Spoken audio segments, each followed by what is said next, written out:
Hello, everyone. Great to be here with you today. Just wait a second, let everyone settle.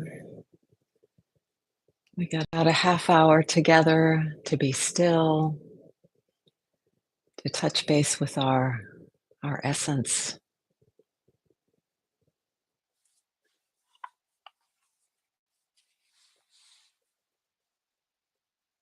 Thank you for being here.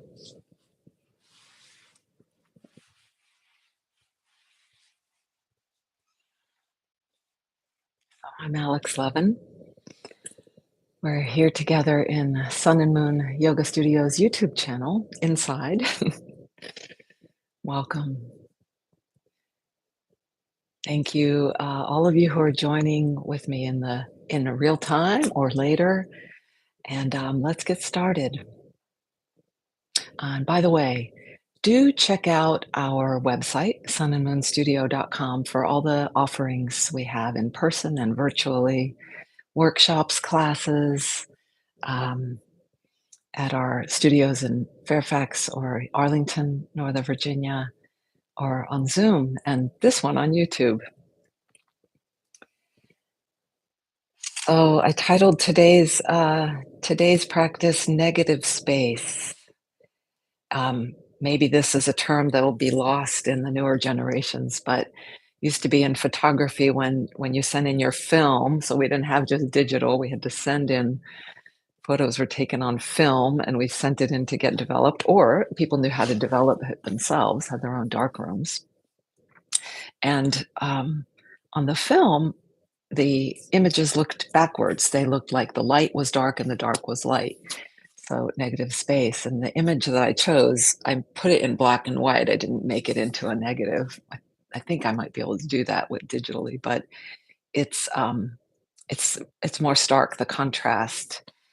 And part of what we're doing in our practice here toward our wholeness, toward our healing, toward recognizing truth and fulfilling our own purpose more fully is to see what we don't see, to be open to what we don't yet know. And um, it means looking at things sometimes a little differently. So let's arrive, make sure that you've got the support you need for this half hour to be as uninterrupted as possible, as comfortable as possible. And in arriving, what's super helpful to just come into this mind state that is than different than what we do for the various tasks of our life. So we might, there's certain times when you need to be, your mind needs to be open to the fast information of of your memory, of searching for information, of interacting with people, and our the brain waves, the mind state that we come to in our these practices is quieter, is letting those thinking, searching, analyzing, comparing functions of our mind that are wonderful and necessary, but letting them sort of giving them a rest. Sleep is another place that gets a very important rest for the mind as well as the body, for the brain, but also these forms of where we practice to go inward, to feel more of the connections of ourself, our body, our emotions, our mind, our surroundings, require a different state of mind. So arriving, what is always so helpful is to sense the ground, to actually sense through our nervous system's ability to touch. That sense opens up, and refinements of that sense are the sense of proprioception of, I think it's where we are in space, where the parts of ourselves are in relation to each other. And so if you just pay attention to how the weight of you feels on the body, especially in the parts closest to the ground, whether you're sitting or lying down, or sitting with your back against a chair or not against a chair. Whatever parts are touching what's below you,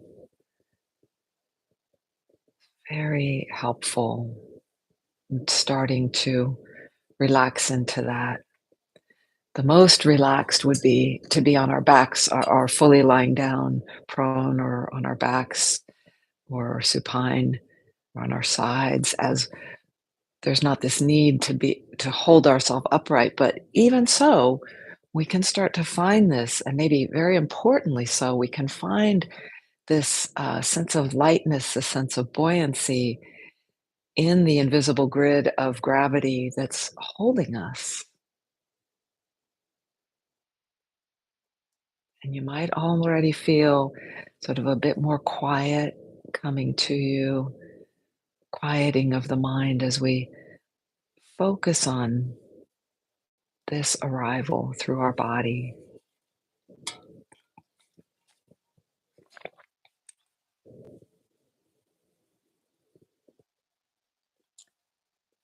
And then fold in as you're still aware of this heaviness, this mass of ourselves as it's met with the support from the ground underneath. Notice that you're breathing and what that breath feels like for you right here, right now, right now.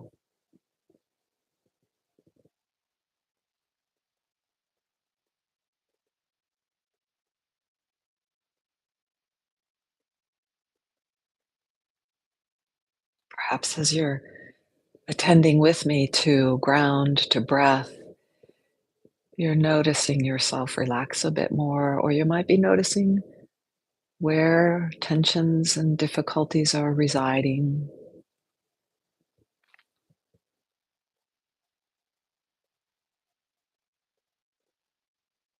You can be noticing, you can be holding opposing sensations, even thoughts within the spaciousness of our awareness, the boundlessness of our awareness.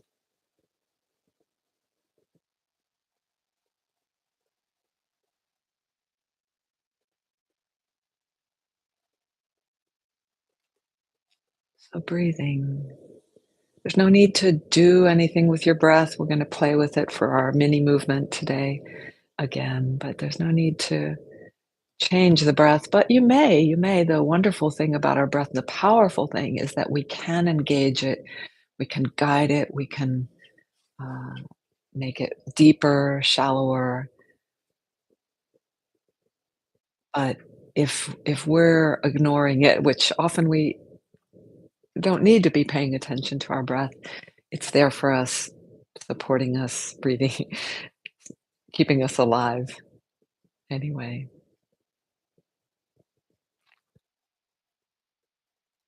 So you might sense where breath flows easily, where you might be holding. I just noticed myself a bit holding the lower belly, and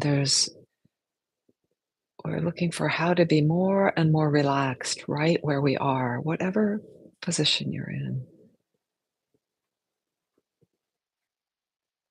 At this moment doesn't necessarily need to be strictly upright, like a good posture, like a tall, long spine. If you feel like you want to bow forward, if you want to be in like a child's pose or laying on your side on the ground, that would be fine. When we get to the meditation piece, there may be a usefulness to sitting upright, but even so, it's your choice, yogi's choice, practitioner's choice.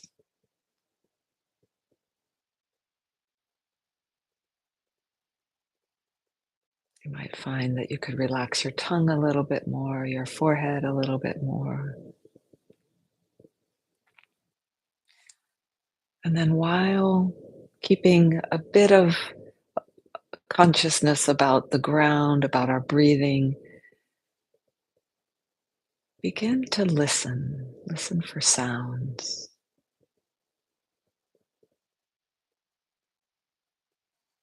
What are the sounds you're hearing that are maybe nearby you, maybe coming in from a distance?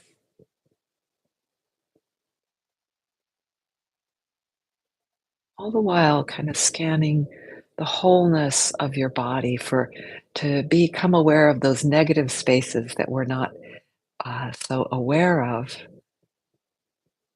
so easily.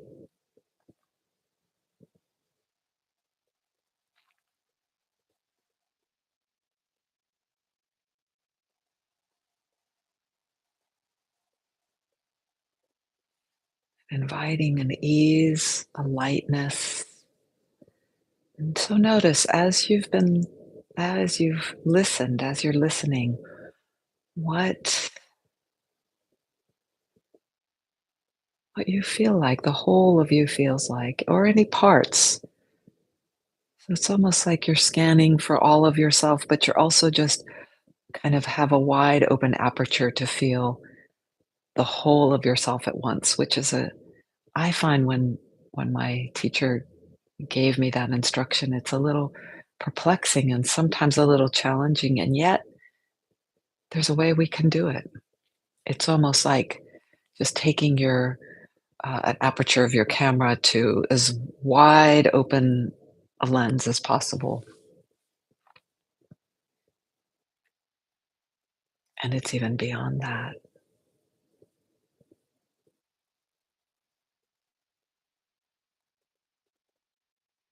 So now let's segue. I'm guessing that possibly you're feeling some differences from when we started together about 10 minutes ago. And now, the breathing practice, I'm going to ask you to use your hands. First, bring your hands so just like near your collarbones, and find a way. You could even cross your hands, or just bring the fingertips near the collarbones, and imagine to just listen for the feel of your breath here. How the breath may move this part of you as you inhale and exhale.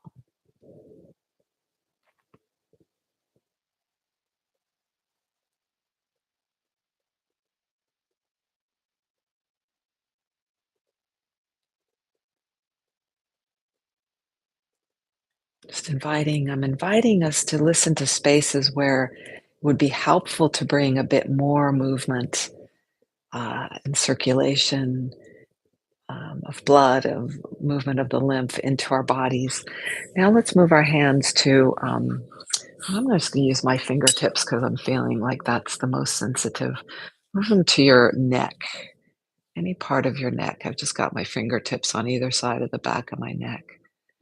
And feeling, and in fact, I'm going to bow my head a little, feeling how perhaps the movement is just big, like just a whole kind of lift of the upper body with the in breath. Or perhaps you'll feel something a little more subtle,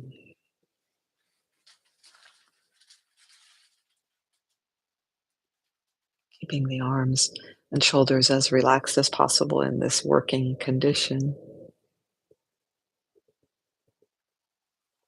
Relaxed in the jaw, relaxed in the belly.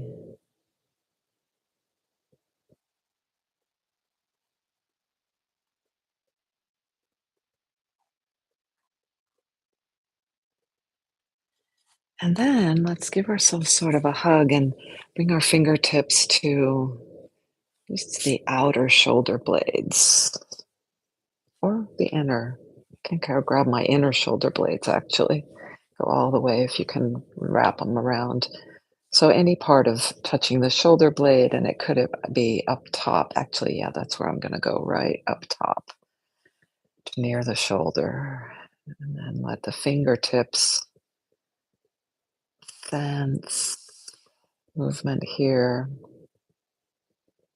You can take deeper breaths if you like, or just let the breath be natural.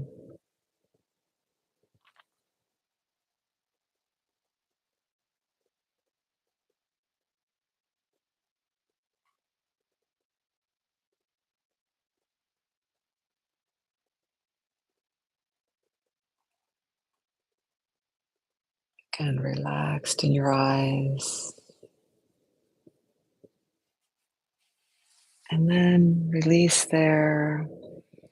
And move your hands to the lower ribs. So I've got my thumbs around the back, kind of like hands on your hips, but a little bit higher. So you're sensing the lower ribs and sort of the side waist, and maybe a little toward the almost toward the hip bones with your pinkies and maybe the base of the thumb in the back.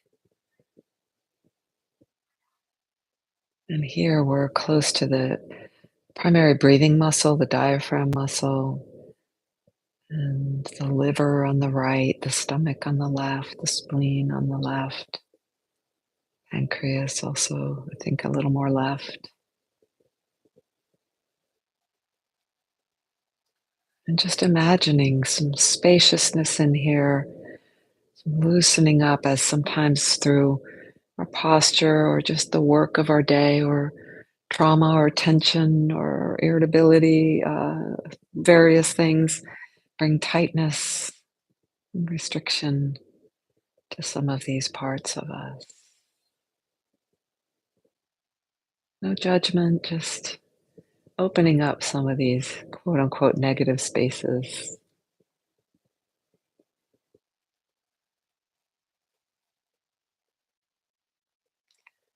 And then slide your hands to the hip creases in front where the torso meets the legs.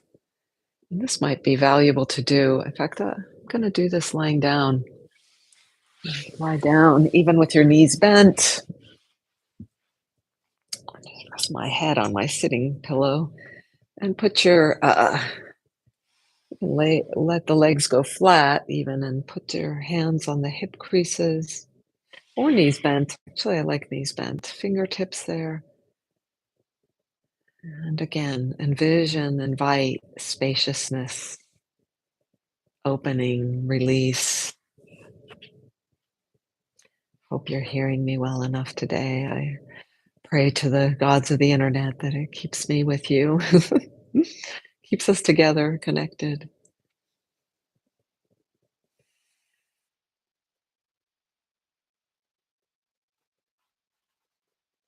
And I have to admit, I'm borrowing this idea without even knowing how it's really presented by this Instagram uh, account called Stop Chasing Pain. Really, I just haven't dived deep into it, but I find it really interesting pointers. And then to the backs of the knees. So if you're laying down or however you are, if you can just sort of put your hands on the backs of the knees. I'm going to make fists actually and make some space there in the back of my knees.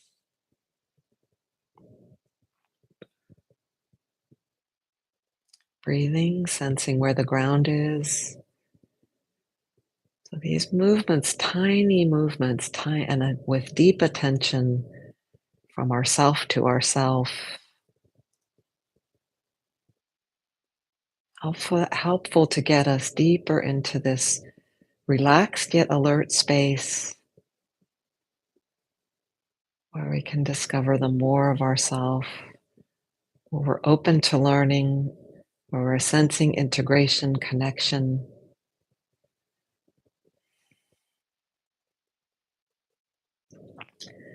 One more breath here. And then as you let it go, just come to an easy place, not necessarily back to where we'll go next to a meditation, just to let you know, but stay where you are and just take in what you feel, what you're noticing, what is here at this moment.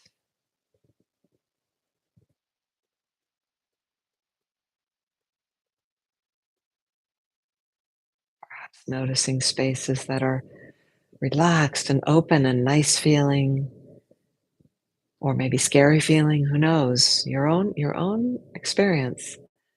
And you might notice places that are still, I almost feel a place that's a little bit almost like a mm, quivering, or holding, or tight, or find your words for it, your experience.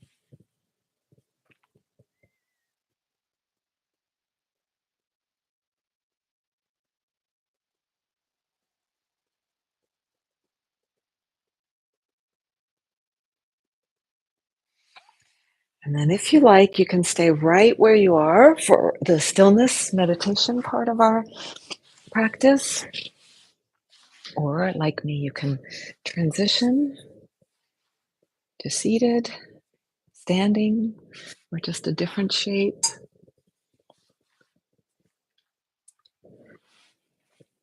but with kind of a lightness and ease.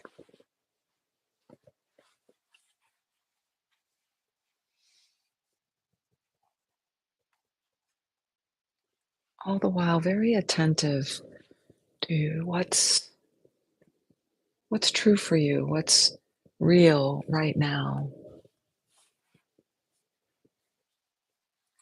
And we'll take approximately an 8-minute meditation together.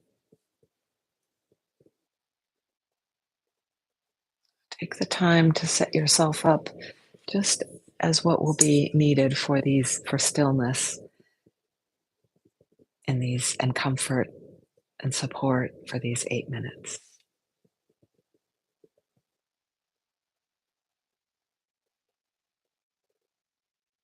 Enjoy the journey.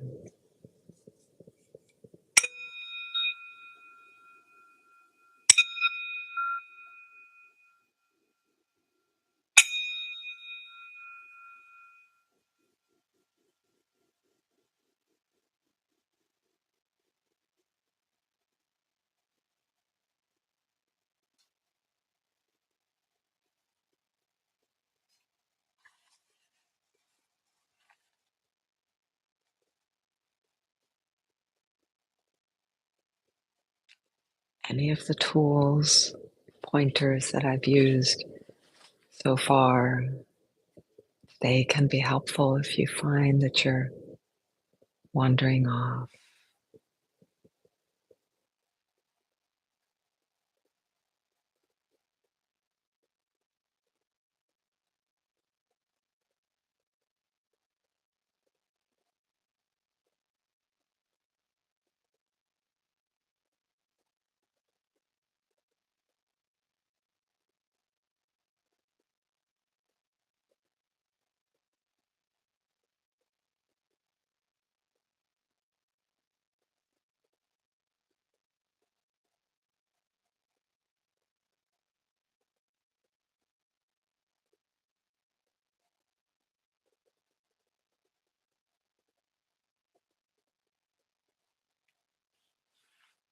And I'm going to offer some words from Rumi as we begin this meditation journey. You suppose that you are the trouble, but you really are the cure. You suppose that you are the lock in the door, but you really are the key that opens it. It's too bad you want to be someone else. You don't see your own face, your own beauty. Yet no one's face is more beautiful than yours.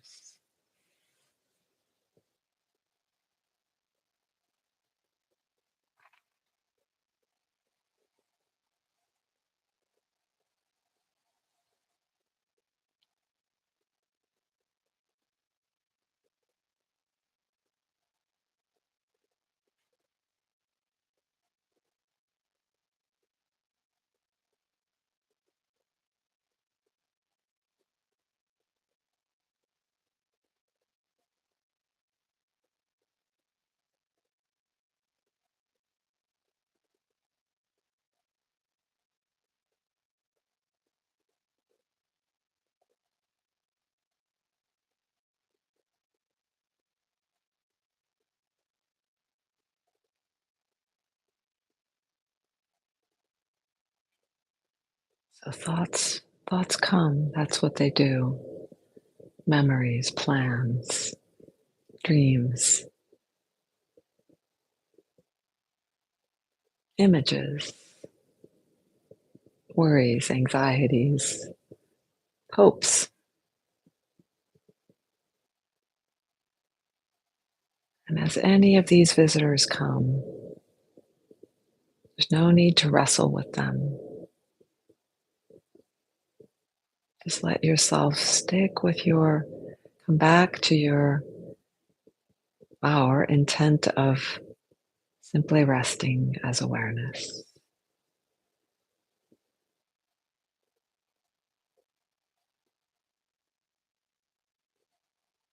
boundless presence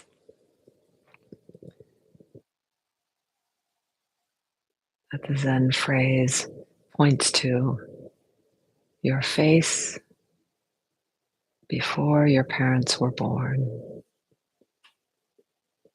your beautiful face. That part is Rumi.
Each time you come back to celebration, a remembering,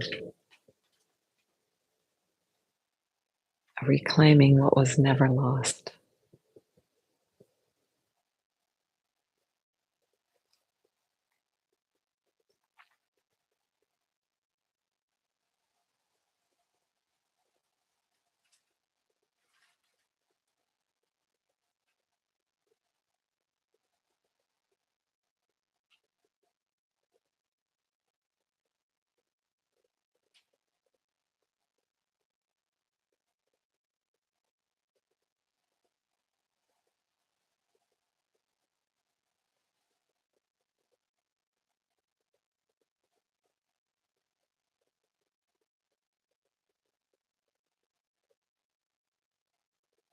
A handful of breaths together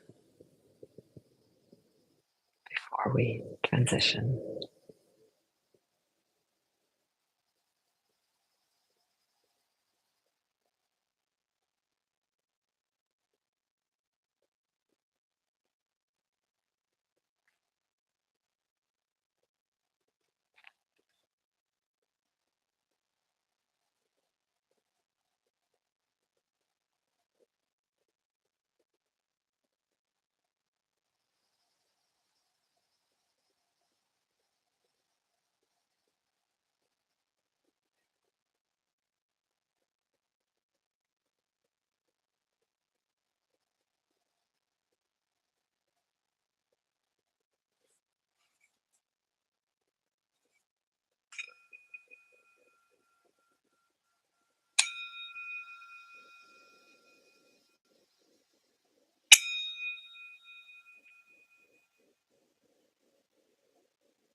Take note of what this transition, the hearing of the bell,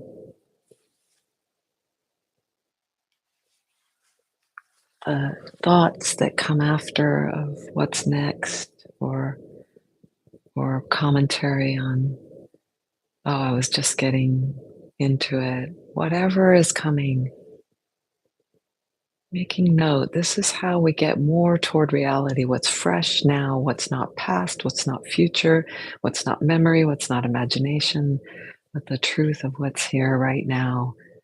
And the words we give it help us to connect to all that's in our life more fully, more accurately, more kindly, more lovingly.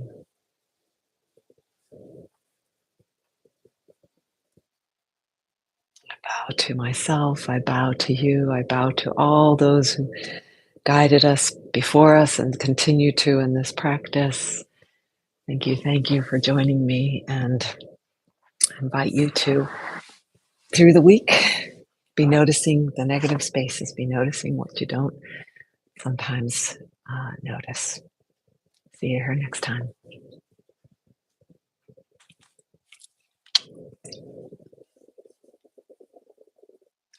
The dog's here, the cat's on the other side, the dog's right there.